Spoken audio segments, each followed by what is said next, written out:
ক্ষমতা আমার হাতে, রাজ আমার হাতে, মিলিটারি আমার হাতে, পুলিশ আমাদের হাতে, সব আমার হাতে। মনে রেখে দিও, আমরা সিদ্দিক আকবরের উত্তরসূরি।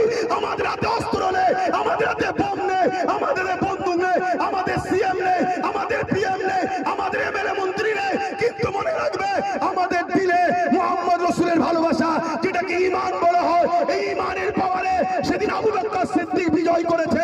ইনশাআল্লাহ এই ঈমানের পাওয়ারে মুঈনুদ্দিন আজমিরি বিজয় করেছে।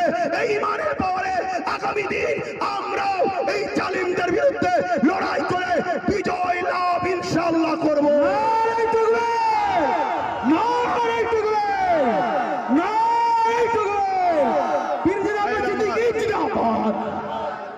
ভাইয়েরা আমার, আমি কয়েকটা কথা জিজ্ঞেস করবো, একটু উত্তর দেবেন।